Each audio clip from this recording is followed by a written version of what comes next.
Kashi news channel, सच है तो बोलेगा। काशी हिंदू विश्वविद्यालय में रोजा इफ्तार पार्टी के बाद कैंपस के अंदर छात्रों का गुस्सा और नाराजगी कम होने का नाम नहीं ले रहा है। वहीं आए दिन विद्यार्थियों के द्वारा अलग अलग तरीकों से विरोध प्रदर्शन किया जा रहा है। इसी क्रम में छात्रों ने कुलपति आवास पर गंगा जल को मंत्रों से अभिमंत्रित कर शुद्धिकरण का कार्यक्रम चलाया। काशी हिंदू विश्वविद्यालय में इफ्तार पार्टी का मुद्दा शांत होने का नाम नहीं ले रहा। विश्वविद्यालय के विद्यार्थियों के द्वारा लगातार विरोध प्रदर्शन किया जा रहा है। वहीं विद्यार्थियों ने एक बार फिर कुलपति आवास के सामने इकट्ठा होकर गंगा जल को मंत्रों से अभिमंत्रित कर शुद्धिकरण का कार्यक्रम चलाया। इस शुद्धिकरण अभियान में छात्र घड़े में गंगा जल लेकर कुलपति आवास पहुंचे। वहीं काफी संख्या में छात्रों को देखकर कुलपति आवास के सुरक्षा कर्मियों ने कुलपति आवास का द्वार बंद कर दिया, जिसके बाद विद्यार्थी कुलपति आवास के बाहर ही धरने पर बैठ गए और छात्रों ने मुंडन कर कुलपति का विरोध किया। इसके साथ ही घड़े में लिए गंगा जल को छात्रों ने आम के पत्ते के साथ कुलपति आवास के मुख्य द्वार पर छिड़काव कर शुद्धिकरण का काम किया। जी, ये जो लगातार हिंदू विरोधी घटनाक्रम विश्वविद्यालय में चल रहा है और वह कुलपति जो जिस विश्वविद्यालय के कुलपति पद को महामना सुशोभित कर चुके हैं, जो इसके संस्थापक रहे, उनकी मंशा के विपरीत वर्तमान कुलपति का बिल्कुल आचरण है। तो हम उस परिसर को, कुलपति आवास के परिसर को शुद्धिकरण करने आए थे कि वो जिस प्रकार काम कर रहे हैं वो महामना की मंशा के बिल्कुल विपरीत है। उसको कलंकित करने का प्रयास कर रहे हैं। जो विश्वविद्यालय की जो मूलाधार है उसको कलंकित करने का प्रयास कर रहे हैं। इसलिए हम उनको शुद्धिकरण करने आए थे उनके आवास का। जिस तरीके से अभी 2-3 दिन से काशी हिंदू विश्वविद्यालय इफ्तार पार्टी थी, उसके बाद राष्ट्र विरोधी नारे लिखे गए, उसी के खिलाफ हम सबों ने आज बुद्धि शुद्धि के लिए कुलपति आवास पर गंगा जल से जल को मंत्रों से अभिमंत्रित करके हमने यहाँ छिड़काव किया ताकि आपकी बुद्धि शुद्धि और जल्द से जल्द आप सार्वजनिक रूप से माफी मांगे बीएचयू प्रशासन। और उत्तर प्रदेश के चंदौली में आगजनी की घटनाएं कम होने का नाम नहीं ले रही हैं। आए दिन एक के बाद एक घटनाएं सामने आ रही हैं। मौजूदा मामला बबुरी थाना क्षेत्र के नगई गांव का है, जहां संदिग्ध परिस्थितियों में एक मकान में आग लगने से गृहस्थी का सारा सामान जलकर खाक हो गया। बबुरी थाना क्षेत्र के नगई गांव के एक घर में 2 सप्ताह बाद एक लड़की की शादी होने वाली थी, जिसको लेकर परिजनों द्वारा लगभग सारी खरीदारियां पूर्ण कर ली गई थी। लेकिन संदिग्ध परिस्थितियों में लगी आग ने परिवार की सभी खुशियों पर पानी फेर दिया और शादी का सारा सामान जलकर खाक हो गया। आगजनी की घटना की सूचना फायर ब्रिगेड को दी गई, लेकिन गाड़ी के देर से पहुंचने के कारण घर को उजड़ने से नहीं बचाया जा सका।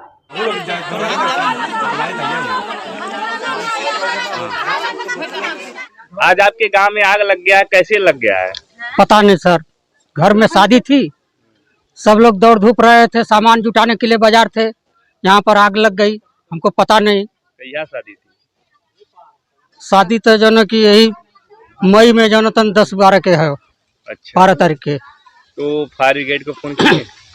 जी किए, लेकिन आया नहीं मौके पर। कितने देर बाद आए?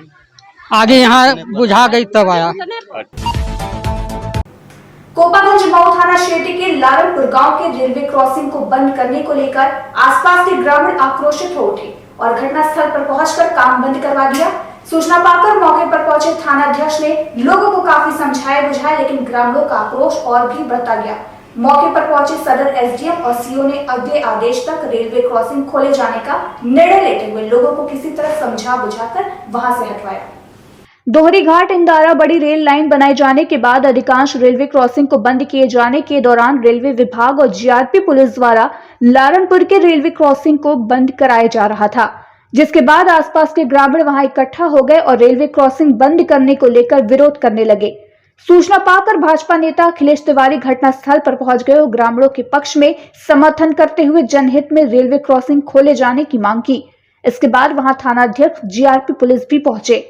उधर घटना की जानकारी मिलते ही थोड़ी देर बाद एसडीएम सदर और सीओ घोसी ने पहुंचकर लोगों से शांति की अपील करते हुए अगले आदेश तक रेलवे क्रॉसिंग बंद करने के कार्य को फिलहाल रुकवा दिया, जिसके बाद आक्रोशित ग्रामीण वहां से वापस चले गए। देखिए, ये जो इंदारा दोहरी घाट आमान परिवर्तन हो रहा है, ये माइलेज 5/2 5/6 के बीच में जो मापी के पास से जो क्रॉसिंग बनती थी, ये पहले से, बहुत पहले से, हम लोग के जन्म से पहले का यहाँ पर ये क्रॉसिंग चालू थी और लोग आना जाना था।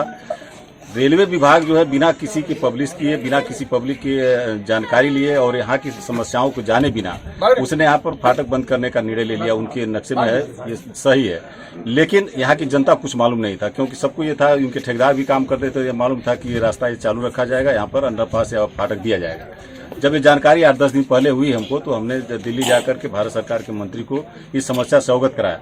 तो ये सब प्रोसेस होने में समय लगा और अचानक से जब वो जेसीबी लेकर के यहाँ पर खनने लगे, वहाँ पर खुदाई करने लगे, इसको रास्ते को बंद करे, तो पब्लिक यहाँ पर आई, हम लोग भी आए, अधिकारी गण आए, यहाँ पर एसडीएम साहब आए हैं और उन्हें समय दिया है, एसडीएम द्वारा ये समय दिया गया है कि आप कुछ अधिकारियों से बात करेंगे।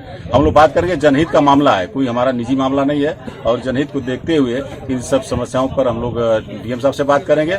और आगे हमने रेल मंत्री को पत्र लिखा है कि यहाँ पर अंडरपास या ओवरब्रिज जो भी फाटक बनना है, यहाँ पर जन सुविधा, क्योंकि ये बहुत बड़ा लंबा एरिया, सबसे बिजी ये रोड है, पीडब्ल्यूडी द्वारा जो निर्मित रोड है, कम से कम हमको लगता है कि 10 किलोमीटर का रोड है, पीडब्ल्यूडी द्वारा बनाया गया है।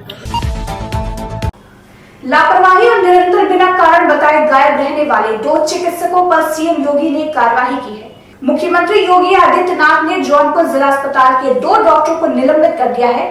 ऐसा बताया जा रहा है कि ये डॉक्टर पिछले 1.5 साल से ड्यूटी पे नहीं आ रहे थे।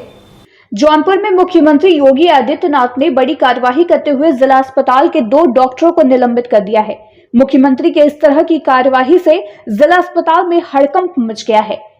इस पर सीएमएस डॉक्टर AK शर्मा का कहना है कि अस्पताल के 2 डॉक्टर DP सिंह व डॉक्टर सत्येंद्र कौशल बिना सूचना के 1.5 साल से ड्यूटी पे नहीं आ रहे थे।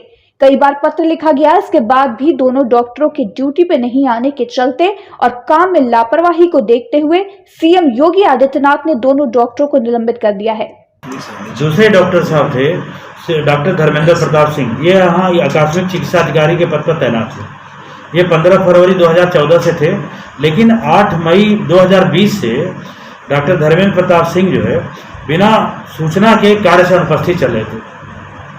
इनका भी वेतन आहरित नहीं किया जा रहा था और प्रत्येक माह जो है शासन को पत्राचार द्वारा सूचित किया जा रहा था कि ये दोनों चिकित्सा अधिकारी जिला चिकित्सालय जौनपुर से बिना सूचना के अनुपस्थित चल रहे हैं और इनका वेतन आहरित नहीं किया जा रहा है। कृपया अपने स्तर से इनके विरुद्ध जो है कार्रवाई, समुचित कार्रवाई करने की कृपा करें। तो शासन ने माननीय जो भी कार्रवाई की आपके सामने है, करते हुए माननीय मुख्यमंत्री जी श्री योगी नाथ जी ने इनको तत्काल प्रभाव से, आपने देखा ट्वीट करके सर ने मैसेज दिया कि इनका निलंबन किया जाता है। ये पूरी घटना है। ये कितने दिन से इनका वेतन नहीं दिया? इनका वेतन 22 मार्च के बाद इनका वेतन नहीं निकला डॉक्टर सत्येंद्र कुमार कौशल का। 8 मई के बाद से इनका वेतन नहीं निकला डॉक्टर धर्मेंद्र प्रताप सिंह का। 21 से? हाँ, 20 से डॉक्टर सत्येंद्र कुमार कौशल का 20 मार्च 2020 से ये अनुपस्थित चल रहा है, वेतन आहरित नहीं हुआ। डॉक्टर धर्मेंद्र प्रताप सिंह 8 मई 2020 से अनुपस्थित चल रहे हैं लगातार बिना सूचना के, इनका वेतन आहरित नहीं हुआ। विभागीय कार्रवाई में ये इनके विरुद्ध विभागीय कार्रवाई संस्तुति की गई, तो विभाग ने कार्रवाई करते हुए इनके निलंबन की संस्तुति की, जिसको आदरणीय मुख्यमंत्री श्री योगी आदित्यनाथ जी ने कार्रवाई करते हुए इनको निलंबित किया। वाराणसी के सिगड़ा स्थित रुद्राक्ष कन्वेंशन सेंटर में पूर्वांचल के उद्योग विकास के लिए उद्यमी महासम्मेलन आयोजन किया गया। इस सम्मेलन में देश भर से आए हुए कारोबारियों ने हिस्सा लिया और अपने कारोबार को अधिक गति देने के लिए एक सार्थक चर्चा की। रुद्राक्ष कन्वेंशन सेंटर में संपन्न हुए उद्यमी महासम्मेलन में योगी सरकार में मंत्री रविंद्र जायसवाल, दयाशंकर मिश्र, राजेश सचान समेत अन्य नेताओं ने हिस्सा लिया।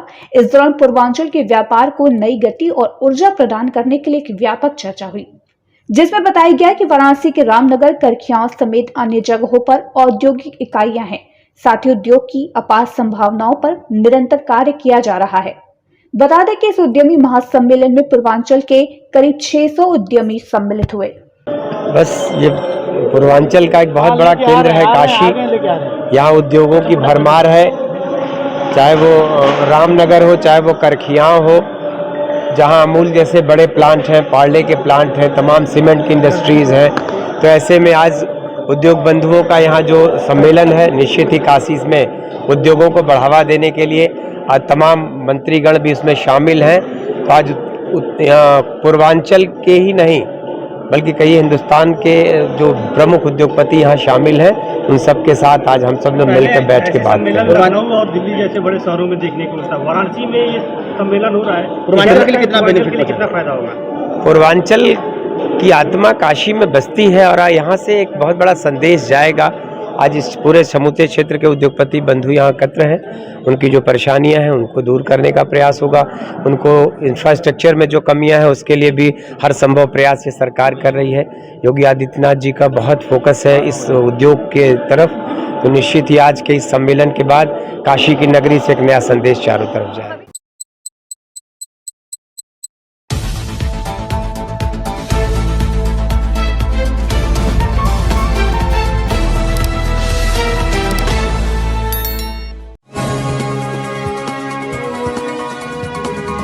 आप देख रहे हैं डैन काशी न्यूज चैनल। सच है तो बोलेगा।